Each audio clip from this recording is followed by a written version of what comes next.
بسم اللہ الرحمن الرحیم۔ السلام علیکم ناظرین، میں ہوں جی ایم جمالی اور آپ دیکھ رہے ہیں ڈیجیٹل کے سب سے بڑے چینل نیوز پاکستان کا پروگرام اے ٹو زی۔ ناظرین، گزشتہ روز پاکستان کے سیاسی منظرنامے پر ایک اور سیاسی پارٹی بنا کر ابھرنے والے جہانگیر ترین اپنی پارٹی کے قیام کے بعد دوسرے ہی دن اپنی پارٹی کو مزید مستحکم کرنے کے لیے سرگرم ہو گئے۔ استحکام پاکستان پارٹی کے نام سے بنائی جانے والی نئی سیاسی پارٹی کی گزشتہ روز کی پریس کانفرنس میں پی ٹی آئی چھوڑنے والے 100 سے زائد مرکزی رہنماؤں اور کارکنوں نے شرکت کی تھی، جن میں عمران اسماعیل، علی زیدی اور عامر کیانی جیسے لوگ بھی شامل تھے، جن کا شمار پی ٹی آئی بنانے والوں میں ہوتا تھا۔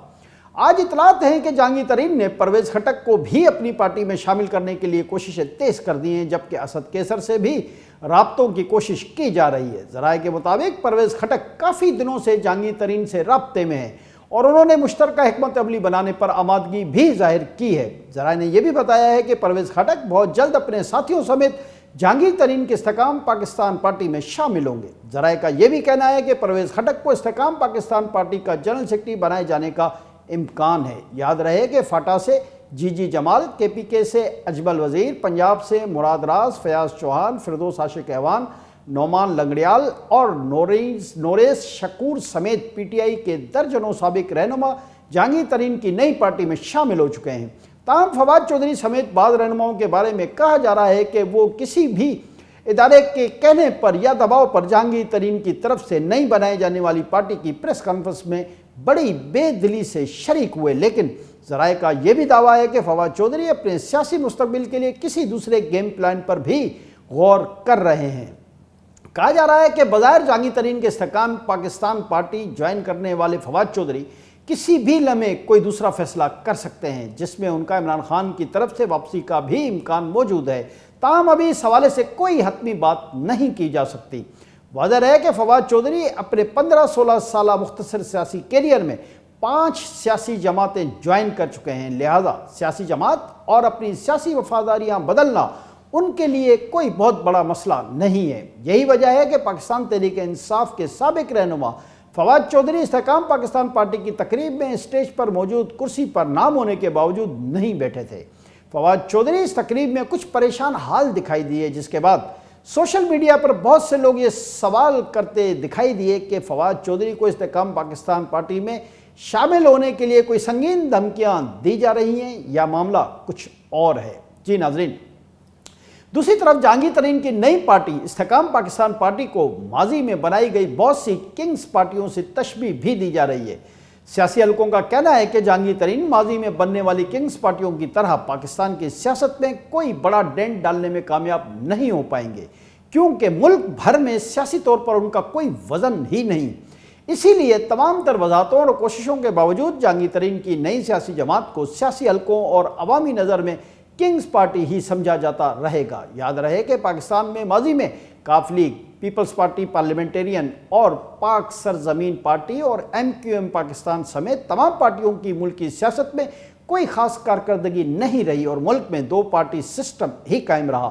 لیکن پی ٹی آئی نے پاکستان میں 2 پارٹی سسٹم کو بہت حد تک متاثر کیا تھا۔ تاہم اب پی ٹی آئی کے منطقی انجام پر پہنچنے کے بعد صورتحال ایک مرتبہ پھر 2 پارٹی سسٹم جیسی ہو گئی ہے، یعنی نون لیگ اور پاکستان پیپلز پارٹی، جو اب بھی ملک بھر میں کچھ نہ کچھ جڑیں رکھتی ہیں اور وفاق کی پارٹیاں کہلاتی ہیں۔ استحکام پاکستان پارٹی کے بارے میں یہ بھی کہا جا رہا ہے کہ بعض الیکٹیبلز کی وجہ سے یہ پارٹی کچھ صوبائی اور قومی اسمبلی کی نشستوں پر کامیاب ہو سکتی ہے، جبکہ اس جماعت کی وجہ سے سب سے زیادہ نقصان خود پی ٹی آئی ہی کو ہوگا۔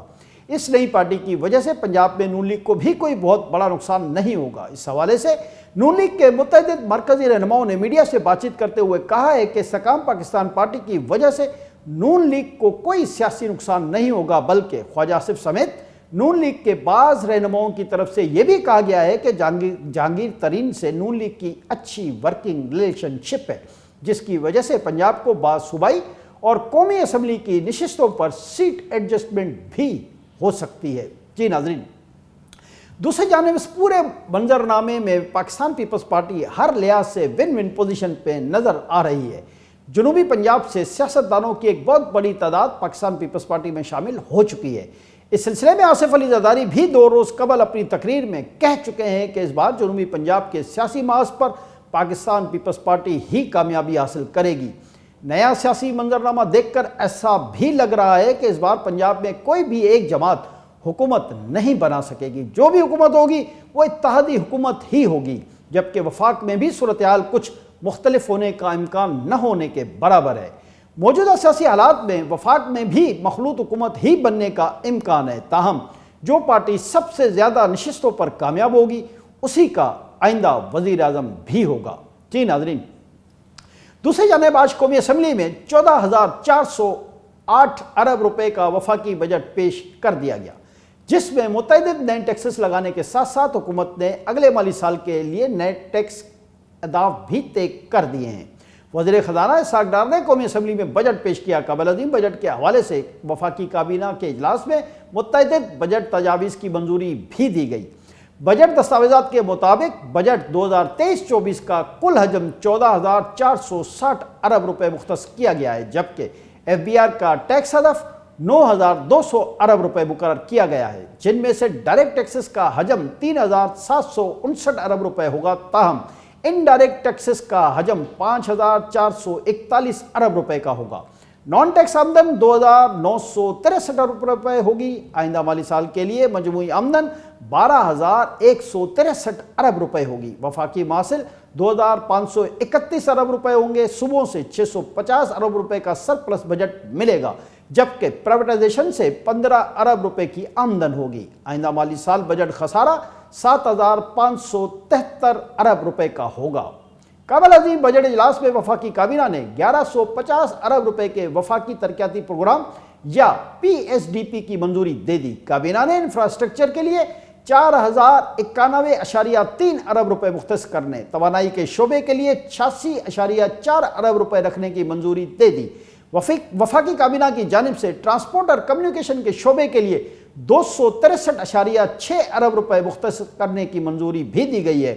بجٹ اجلاس میں آبی ذخائر اور ایریگیشن کے لیے 99.8 ارب روپے، فزیکل پلاننگ اور تعمیرات کے شعبے کے لیے 41.5 ارب روپے مختص کرنے کی منظوری بھی دی گئی۔ وفاقی کابینہ نے شعبہ تعلیم اور اعلیٰ تعلیم کے لیے 81.9 ارب روپے کی منظوری دے دی۔ اجلاس میں خصوصی علاقہ جات، آزاد جموں و کشمیر اور گلگت بلتستان کے لیے 60.9 ارب روپے، خیبر پختونخوا میں ضم ہونے والے اضلاع کے لیے 57 ارب روپے مختص کرنے کی منظوری بھی دی گئی۔ کابینہ کے بجٹ اجلاس میں وزارت خزانہ کی جانب سے سرکاری ملازمین کی تنخواہوں اور پنشن میں 20% ایڈاک ریلیف کی تجویز دی گئی، تاہم وفاقی کابینہ کے اجلاس میں سرکاری ملازمین کی تنخواہوں اور پنشن میں اضافے کا حتمی فیصلہ کیا گیا ہے، جو تقریباً 30% ہے۔ سولر انرجی پینلز اور بیٹریز کی درآمد سمیت کئی شعبوں میں ٹیکس کی شرح یا تو کم کر دی گئی ہے یا پھر ٹیکس کی شرح کو صفر کر دیا گیا ہے، جس سے انرجی سیکٹر میں بہتری آئے گی اور ملک میں سولر انرجی پینلز اور سسٹم سستا ہونے کا بھی امکان ہے۔ جی ناظرین، وفاقی کابینہ کے بجٹ اجلاس کے بعد وزیر اعظم شہباز شریف نے خطاب کرتے ہوئے کہا کہ حکومت کی سب سے پہلی ترجیح عام آدمی اور تنخواہ دار طبقے کو ریلیف فراہم کرنا ہے۔ انہوں نے کہا کہ IMF سے تمام معاملات طے ہو گئے ہیں اور امید ہے کہ 30 جون سے قبل IMF سے معاہدہ ہو جائے گا۔ انہوں نے کہا کہ سابقہ حکومت کی وجہ سے گزشتہ 14 ماہ میں پاکستان کڑے امتحان سے گزرا ہے۔ اس موقع پر چین اور دیگر دوست ملکوں نے پاکستان کا بہت زیادہ ساتھ دیا۔ وزیر اعظم نے کہا کہ سیلاب کی وجہ سے پاکستان کو 30 ارب ڈالر سے زائد کا نقصان پہنچا تھا۔ انہوں نے کہا کہ زرعی شعبے کو ویلیو ایڈٹ کر کے ہمیں اپنی برآمدات بڑھانی پڑیں گی، جبکہ ملک کے IT شعبے میں برآمدات بڑھانے کی طاقت موجود ہے۔ ٹیکسٹائل کے شعبے کو بھی مزید مضبوط بنا کر برآمدات مزید بڑھانے کے اہداف سیٹ کرنے کی ضرورت ہے۔ شہباز شریف نے مزید کہا کہ کسی بھی ملک میں سیاسی استحکام کے بغیر معاشی استحکام نہیں آ سکتا۔ گزشتہ 1.5 سال میں جتھا بندیوں اور ریاست مخالف بیانیوں کے ذریعے ملک کی معیشت کا جنازہ نکال دیا گیا۔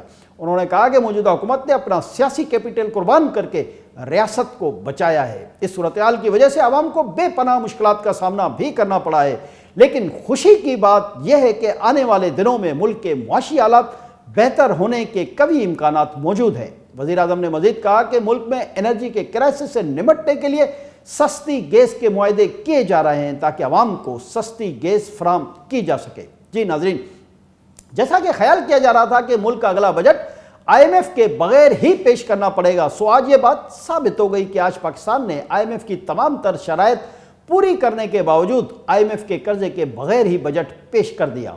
ذرائع کا دعویٰ ہے کہ موجودہ حالات میں مستقبل قریب میں بھی IMF سے معاہدے کا کوئی امکان نہیں، تاہم وزیراعظم شہباز شریف اس حوالے سے ایک سیاسی بیان دے رہے ہیں۔ ذرائع کا کہنا ہے کہ چین، سعودی عرب اور UAE نے نئے عالمی سیاسی منظرنامے کے تحت پاکستان کو ہر قسم کے مالی تعاون کی یقین دہانی کروا دی ہے، جس کی وجہ سے پاکستان کے ڈیفالٹ ہونے کے امکانات دور دور تک نظر نہیں آتے۔ اس صورتحال سے خود IMF اور بائیڈن انتظامیہ میں بہت بے چینی پائی جاتی ہے، تاہم یہ پاکستان کی سلامتی اور بقا کے حوالے سے ایک خوش کن خبر ہے۔ آج کے لیے اتنا ہی۔ اگلے پروگرام تک کے لیے اپنے میزبان جیم جمالی کو اجازت دیجیے۔ اللہ حافظ۔